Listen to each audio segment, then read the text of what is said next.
Hello remoters, how are you? Mr. Del Pazzo back with another drawing video. Today, we're going to draw a fishy in a fishbowl. You can see our little fishy there swimming around, little bubbles coming out of his mouth. He's got a little house down there in the bottom and some seaweed growing, even some sand at the bottom of his fishy bowl. And it's sitting on, this one is sitting on a pink table. You can see that's a really nice one there. I'll show you another one. Here's another fishy. He looks like he's getting ready to eat something. His mouth is open. So that's what we're going to make today. So I'm going to put these over here. You're going to need a piece of paper. You're going to need a pencil. And you're going to need an eraser, just in case. So the first thing, we want to make sure we turn our paper horizontal, which means sideways. Okay, because our fishy bowl is going to be a little bit wider than it is tall. So we're going to want to turn the paper sideways. Okay. First thing we're going to do is we're going to make a fishy bowl. We're going to try to make the fishy bowl as big as we can. So we want to make it almost as big as the paper because we've got to put a lot of stuff inside that fishy bowl. So the first thing I'm going to do is I'm going to come over here at the top and I'm going to make a line that curves around. That's the top of my fish bowl. And it's going to go almost all the way across my paper. And it's going to curve around again. So we're going to try to make that as high, as close to the top of the paper as we can. And now the sides of my fishy bowl are curved. So I'm going to start right here, and I'm going to go out almost to the side of my paper and then back in. I'm not going to go all the way to the bottom because I have a bottom of my fish bowl too. And I'm going to go out and then curve back in. Now, as always, I know when I make the videos, I kind of go fast. And I do that because we don't want a 2-hour drawing video. So I go really, really quickly because I know that you can pause the video. I know that you can stop the video. And you can even rewind and go back and watch the line that I make over again. So that's why I kind of go pretty quickly. If we were in class, I wouldn't be going this quickly. I'd be going much slower. But with a video, there's lots of different things you can do to catch up. So now at the bottom, I'm going to curve out and down. Boom. I'm going to do the same thing on the other side. Boom. I'm not at the bottom of the paper, but I'm pretty close. And then I'm going to make a straight line across, and that's going to be the bottom of my fish bowl. So that is the shape of our fish bowl. It's round on the top edges, and then it curves out, and then it has a curve, and then straight across the bottom. So that is my fishy bowl. Before I get started, I'm going to make my table. Because right now my fishy bowl's floating in the air. I've never heard of a floating fishy bowl. So just above this curve right here, I'm just going to draw a little straight line across that way. And I'm going to hop over and do the same thing on this side. That way it looks like now that it's sitting on a table. Just like those examples I showed you a second ago. But I've got a pretty empty fish bowl right now. I have a white fish in a white ocean. Not good enough. So my fish is going to go right in the middle. Now, you can make your fishy as big or as small as you want. If you make a little fishy, you're going to have a lot of extra room for seaweed and stuff like that. But you want to try to make your fishy pretty good size. Now, I'm going to do them right here in the middle. And I'm going to just make a big circle or a big oval. Mine is probably a little bit more of an oval than it is a circle. I've seen people make bigger fishies, right? This one's probably bigger than mine. He fills up the whole fish bowl. I don't even know if he can turn around. But you can make them that big if you want. Okay? Now, right now it's an egg floating in there. I don't want an egg. I want a fish. So I'm going to make his mouth open because we have to make those bubbles coming out. So what I'm going to do, and it doesn't matter whether you're on this end or this end. It doesn't matter. I'll do mine on this side. So I'm going to make a mouth. And all I'm going to do is just make a half of a circle. Just half of a circle. Inside, looks like an olive. A half of a circle inside my oval. It's on the inside. And then with my eraser, I'm going to erase this line right here.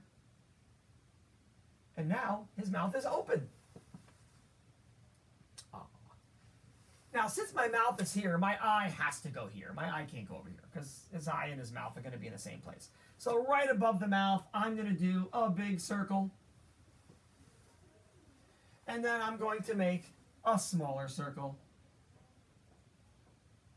Later on, if you're going to outline it with a marker, you're going to want to color that in.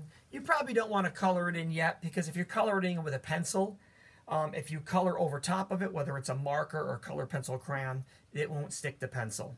I'll color mine in because I'm using a black marker now. Okay? Now, fishies don't breathe air like we do. They have gills that help them breathe underwater. So our gills are going to go right behind the mouth, and they're very easy. They're just 3 curved lines. 1, 2, 3.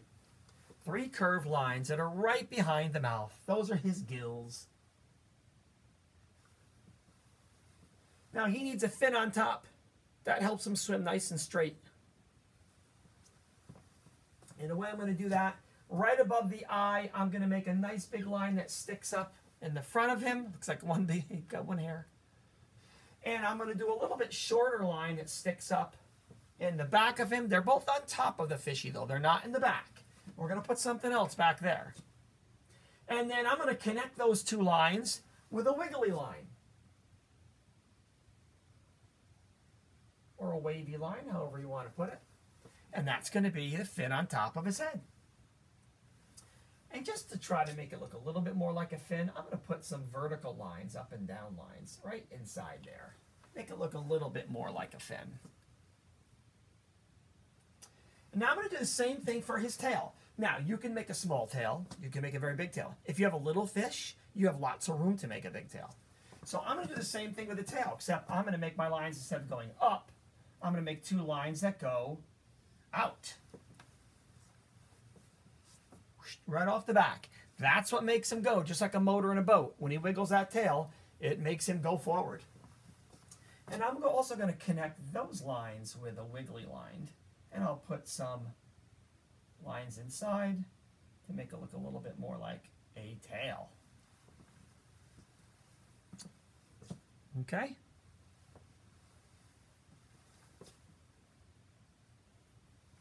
Now, he needs a little fin on the side. Right? He needs the fin.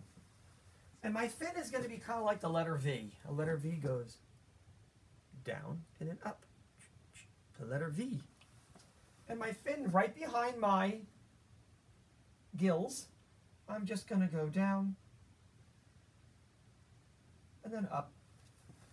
And there's his little fin.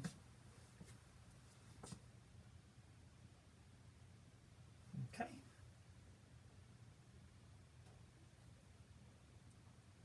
Now, right now, he's just floating in the air. There's no water in our fishy bowl.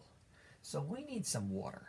Now, I don't want to make the water go all the way to the top of the fishbowl because then it will spill over and then he will jump out. And then we got a problem. So what I'm going to do is right where our little line curved around, right about to there, I'm going to make my water. That way, I've got water in my fishbowl, but it doesn't go all the way to the top. Now, you can make your water wavy like mine, like maybe he's splashing around in there. If you want your line just to be straight across and a little bit wavy, that's perfectly fine. Then your water is nice and calm. So it doesn't matter what kind of line you make across the top, but we definitely need a line up there. Now our fishy is blowing bubbles. We've got, anytime he opens his mouth, he's going to have little tiny air bubbles, right? Air comes out, and then when air gets trapped in a bubble, it floats to the top. So our bubbles are going to go up right to the top of the fishy tank. So I'm going to do some bubbles coming right out of his mouth. Now, we don't want to make a million bubbles because we're going to have to color those later. So I'm going to do, and they don't have to all be the same size, and they don't have to be all lined up perfectly. So I'm going to make some bubbles that go right from his mouth all the way to the top. You can see this person made them all lined up in a nice straight line. You can do that if you want. Mine are not so straight. Sometimes bubbles wiggle around and they're not perfectly straight when they come out of his mouth. Okay? Now I need to do some stuff at the bottom of my fish tank. But I need sand down there first. So from this little, just like we did our water from that corner, I'm going to come down to this corner on my fish bowl, and I'm going to make that where my sand is. And my sand, I'll make it a little bit wavy. Sometimes sand moves around in the bottom of the ocean or the bottom of a fishy bowl. So I'm going to make, that's going to be my sand. Now he needs a place to go hide, right? Sometimes maybe you have more than one fish in your bowl, and he needs a place to hide. Fish like to hide. They feel safe. So we're going to make a house for him. Now, it's going to be a small house, so we'll just have to pretend it's like far away so that if he swims up there, he can fit inside it. So I'm going to look for an empty spot. You might have an empty spot over here. I have an empty spot on this side where I can make my house right here. And all I'm going to do is start at the sand, and I'm just going to kind of come up, over, and down. Kind of like a big rock. And now I'm going to make a door so that he can swim through there. Might be a tight fit. Squeeze it. Later on, just like later on you're going to color the eye black, well, later on you're also going to color the inside of the door black. You don't want to do this right now with your pencil, but since there's only a couple things that we're coloring black, I'll do those now. So that you will color in black with your crayon. And of course, seaweed, right? He needs to nibble on the seaweed. It's like underwater grass. Or maybe he wants to swim in and out of the seaweed. So again, you want to find someplace on your paper where you have a little bit of extra room. So I can make a piece of seaweed over here, maybe a couple over there. So maybe over here, starting, because it's growing out of the sand, it's just like grass, but because water is always moving, seaweed usually is like a little bit wavy. Not really ziggy-zaggy, but just a slight or little wave to it. That way it looks like it's underwater. Now, I've got a little bit of room over here, so I'll put some seaweed over here. Go up. It's just wiggly grass. It gets pointy on the top. And you can put your seaweed that's growing together. Sometimes you get a few pieces that grow together. Maybe I'll put one over here because I have a little bit of room behind his tail. I can go up a little higher. So I've got some seaweed. I've got a house on there for him. Now, how are we going to color this in? Well, we're going to color, if you have a permanent marker, right? If you have a Sharpie, something like this, then you're going to want to trace all of your pencil lines, just like we did here. You're going to want to trace all of your pencil lines with the Sharpie, especially if you're going to paint the water, which I'll get to in a second. That way all of our pencil lines are nice and black lines, and you can see them much better. So I trace my table, my fish bowl, even the bubbles, the eye, the gills, everything. And then if you have a permanent marker, you will color in the pupil of the eye and the opening of the house. That way it looks like it's dark in there. It looks like you can swim right through it. So you're going to pick a few different color crayons. You're going to pick a color crayon for your table. Now the table's kind of a big coloring job. Now I don't know how big your paper is that you're using, but if you're using a big piece of paper like this, the table's going to take a little while to color. So don't feel like you have to color it very, very quickly. So you're going to color the table, which is everything from this line down. So over here, that little skinny part under the table, or under the fish bowl, and also on this side. Right? Then you're going to pick out a color for your fishy. We're going to leave this part of the eye white that's inside there. But the rest of your fishy you're going to color with a nice bright color. Anything you want, doesn't matter. It's your fishy. And then we're going to color our fin on top and our tail with the same color. I like to use the same color on the fin and the tail just because it makes it look like they belong on the same fishy. It kind of matches. Then you're going to pick a color for the house. If you want it to look like a rock, you can paint it gray. You could paint it brown. You can even mix gray and brown, or maybe even green. Sometimes houses have a little moss on them. This person made the blue. I don't know if I would do it blue because your water's going to be blue. So this house kind of disappears a little bit. And then you're going to pick a color green, or you can pick several different greens. Your seaweed can be different colors. So you can use any kind of green for your seaweed or underwater grass. Okay? Then you are going to get like a peachy tan color for your sand. If you want to mix pink in there, sometimes sand can look peachy pink. Anytime you're working with crayons, feel free to blend them, which means to put two colors together. You can do two colors for your fishy. You can do two colors for your seaweed. You can blend two colors for if you don't have a perfect color crayon that you like, you might want to mix a couple colors together for your sand. Now, once all of that crayon stuff is done, your fin and your tail and your fishy and your seaweed and your sand and your house and your table, then if you have watercolors, okay, if you have watercolors, then you're going to take those watercolors. Oh, wait a minute, I forgot something. We also have to color our bubbles. It's true. You are going to color your bubbles with a white crayon. You see, Mr. Apostle, my paper is already white. I don't need a white crayon. But when we paint over the bubbles, we want them to stay white. So the way we can do that is by protecting them with a white crayon. That way you don't have to paint around the bubbles. That's very difficult. So you're going to color each one of your bubbles really, really good with a white crayon. Now you can't really see the white crayon, but it's there. So you just have to make sure you don't forget, because it's hard to see it once you're done. So you're going to color each bubble really good with a white crayon. Then if you have watercolors, you're going to take your blue watercolor and you're going to watercolor over all the inside of the fishy bowl. Except you're going to stop right up here. Remember, our water stops right at that line. This is going to stay white. But right up to that wiggly line, that's where our water stops. So we're going to paint right up to that line and paint everything inside the fishy bowl with our blue watercolor. Now, if you don't have watercolors, you can color in the water using a blue marker, using a blue crayon, using a blue colored pencil. That's perfectly fine. But if you're going to use watercolor for the water, then we definitely want to use crayon inside the fishbowl. Because if you use colored pencils and then you watercolor, it will stick to the color pencils. So crayons for everything and watercolor for the bowl, if you have it. Okay? And that's it. Now, make sure you send me your finished product on Seesaw. So for the first art class, the one you're doing right now, once you're done drawing it, pencil, you're done. You're done for art class for this week. And then next week for art class, you'll outline it and you'll color it in. If you don't finish it, that's fine. Whenever you do get it finished, even if there's another video posted, right?